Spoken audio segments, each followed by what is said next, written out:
我係有啲敗壞又點啊？我又冇話要同我老公分開。咪咁你唔啱喎，你道德敗壞喎你啊！你咁唔啱喎。道德敗壞啫，我同佢我係有啲敗壞又點啊？咁我享受，咁嗰個男仔我男朋友佢都享受噶，我已經同佢有咗嗰啲關係啦，我有咩辦法啊？我如果咁樣嘅，你老公遲早有日知噶，我講你聽，你自己玩火自焚啊！你要記住一句說話，紙包唔到火。係啊，你講你聽，你而家有咁好嘅生活，你就唔珍惜，第次你啊膝頭哥抹眼淚啊！我講你聽，我同你講啊，唉，我亦都唔想講噶啦。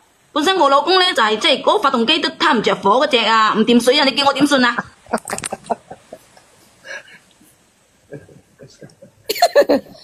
邊個喺度笑？咁事實係啊嘛。咁你話啦，我仲未即係嗰個又未停水停電，咁我依家享受下，我有咩唔得啊？我有咩錯啊？咁我男朋友啊，佢都享受噶。我老公生完個女，佢就唔得咗啦，你知唔知道啊？我已經忍咗佢10幾20年啦。冇，我覺得呢個女太經典啦。點經典？跟你講啊！我有咩問題啊？我問你啊，你咪窒下咁啦。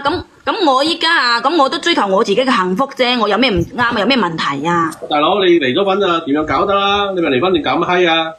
你追求到未啊？依家？咁依家我肯定追求到啦，我都話咗咯，我都未試過有咁樣咁心動嘅感覺啊，所以我依家咧我就有啲，即係佢又話中意我，我又中意佢，但係咧佢又同嗰個即係相睇嗰個女仔又發生咗問題，我依家都唔知點算啊！我呢2晚我瞓唔着啊，小圓姐姐。你問下呢個下邊嘅靚仔。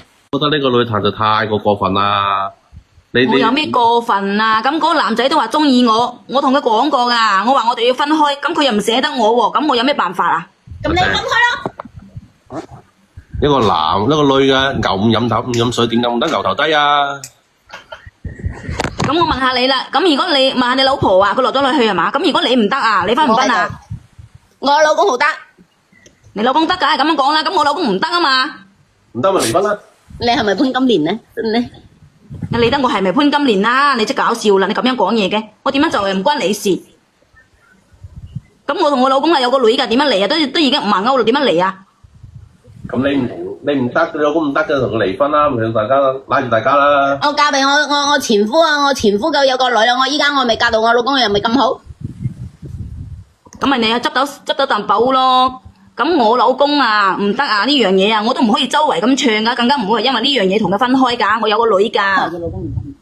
咁得唔得？咁你都唔可以拖住人噶，唔得就咪同佢分開咯。你話你分開之後點搞得？係嘛？呢個道德問題啊嘛。即係除咗我老公除咗呢樣嘢唔得之外咧，其他都有噶，咩都有噶。咁你話啦，我點樣捨得同佢分開啊？我點信啊？我依家都唔知點信。你唔得，你覺得對你老公唔住嘅，你就冇咁搞啦。唉，點樣講啊？我依家就享受幾年啫，我以後都唔會有咁樣嘅生活嘅。我都知你哋講呢啲咁樣嘅嘢，我都明。後尾你生活後來嗰10幾年，你就知道自己好似折墮。哦，你講下，因為我呢個話題比較容易違規，所以我唔夠膽亂講。阿姐姐，我想問下咧，你老公一年收入幾多個啊？我哋香無忌廠嘅1年都有百幾個噶。兩百位。有百幾個，你仲要撳住你老公？咁我想仲唔係等陣先？咁我想問下，你喺個僆仔身上使咗幾多錢咧？又唔係話使咗好多。幾多啊？俾個數嚟啊！人哋家庭都幾好下噶。我唔好理佢家庭幾好，總之你喺個僆仔身上使咗幾多錢？佢俾我使啊！我有冇咁蠢啊？我俾佢使。啊！佢喺你身上使咗幾多錢？一個月3000零蚊咯。3000零蚊。你老公1年收入百幾個，佢1個月俾3000幾蚊你使。啊！你又冇俾過錢佢使，咁我想問下個僆仔1個月出幾多錢人工啊？一個月出8、9千咯。啊！1個月出8、9千，佢都俾多1/3嘅人工你使。咁啊，人你又有啦，錢你又有啦，咁你又唔捨得你老公啲財產，但係你又想享受出面個僆仔，呢啲嘢冇咁着數喎。佢又想快活，又想有錢。所以咧，我話你唔單止想快活啊，姐姐，你仲唔想付出嘅陰公？我第一次同你拍拖，我仲要每個月俾3000幾蚊供奉你，我屌啦精！其實你係享受嗰個男仔咧，係屬於付出型嘅男人。你狠心啲咪得咯，大佬，你狠心啲咪得咯。佢老公賺100幾萬1年嘅，佢肯條命咩？佢梗唔肯啦。但係問題係你揾過咧，你唔使付費嘅，佢梗係唔願意放手啦，笑撚柒死你啦，係咪先啊？我仲有隻青頭嚟嘅，我利是我都唔使封翻封，我仲要個月收租。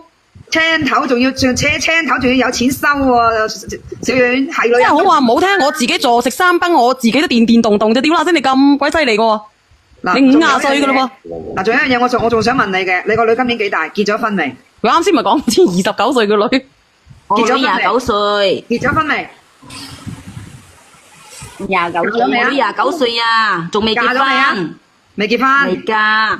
啊！我勸你咧就早啲同個僆仔斷咗佢啦，因為個僆仔咧已經試咗啲新鮮嘢啦，同埋咧嗰個女仔咧，既然同佢開始咗嗰個新鮮嘅空間咧，你咧就已經係過去式噶啦。一個人咧，一個男人唔好理佢係點樣，只要佢係行出咗第一步，佢試咗新嘢，佢就唔會翻轉頭去試嗰舊噶啦。唉，但係佢話佢依家唔捨得同我分啊，我又唔捨得佢。佢話佢而家唔捨得你分係對你有種依賴感咋，即係好似咧點講咧好似有種偉大嘅母愛咁樣咯，你明冇？佢因為咧你係佢人生嘅第一個導師啊，你明唔明啊？我仲問多你一樣嘢，佢唔捨得同你分，但係佢有冇同嗰個女仔保持聯絡啊？我都唔捨得同佢分啊。你答我個問題先，你唔好逃避我嘅問題。你嗰個男有聯繫啊，即係話你嗰個男仔已經係兩頭食，咁佢保持聯繫就肯定係兩頭食噶啦。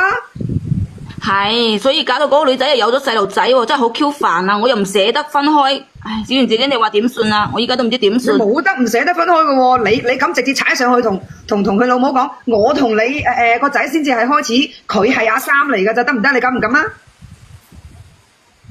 咁我又唔可以咁樣做，我都同佢喺埋一齊3年啦。你話我話俾你知，笑死你啦！你食咗3年，姐姐收咗3年錢添喎，唔單止。姐姐你聽我講，真係笑死你㗎！你食咗3年㗎，點話先？你食咗3年啊，真係㗎！一隻聽頭食咗3年，我直播間嗰啲女人恨到你半死，我話俾你知。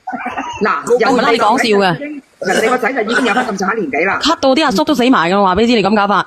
而且咧，你自己又唔捨得你老公，你又唔捨得你老公嗰1年100幾萬嗰啲錢。就算佢同佢老公分咗啊，先警呢個男仔都唔會同佢到老㗎啦。佢都講啦，你未生時我已死咯，唔係你未生時我已經長大咯。你已經長大嘅時候，我已經瓜釘咯。佢依家就以為咧個男人咧就係個楊貴妃，佢就係李世民啊，所以咧呢個忘年戀咧係可以維持落去嘅，但係佢係傻嘅。小圓姐姐，我依家真係唔捨得同佢分開，我同佢3年時間啦，我冇辦法㗎啦，你忍啦，有時候啲嘢咧唔係話我哋佢啦，姐姐。幾歲啊？嗱，我話俾你知點解叫你忘記佢咧？嗱，你都係女人。嗱，姐姐你都係女人，係咪先？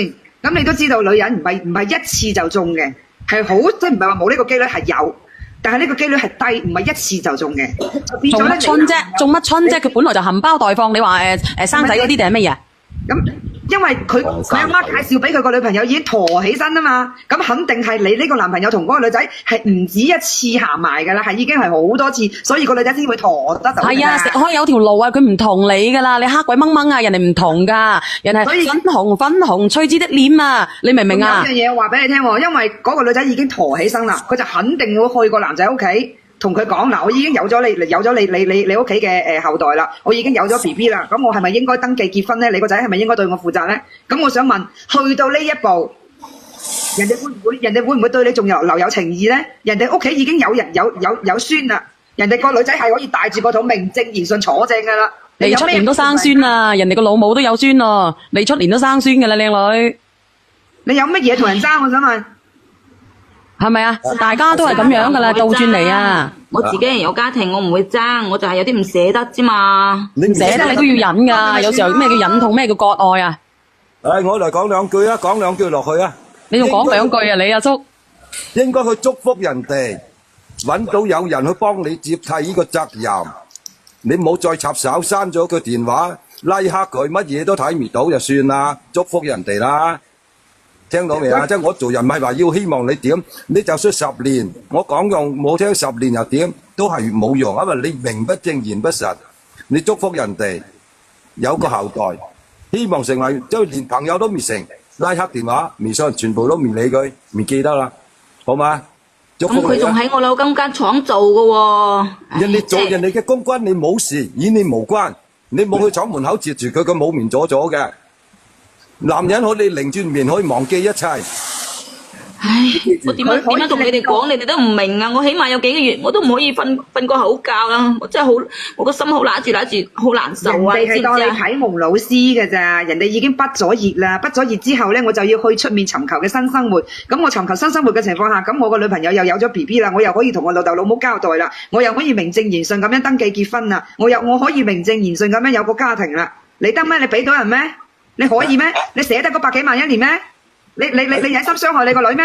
你忍心你忍心你呢壇嘢一爆咗出嚟嘅時候，人哋話哇你頭家咁亂嘅，喂你媽咪50歲都仲爬出場嘅，你係佢個女，咁你個家庭係點㗎？你個女使唔使嫁？我想問。唉，唔好講啦，你諗你自己，但係你有冇諗過你個女啊？你又扯到我女嗰度去。唉，小袁姐姐，我睇下可唔可以忍得住啦。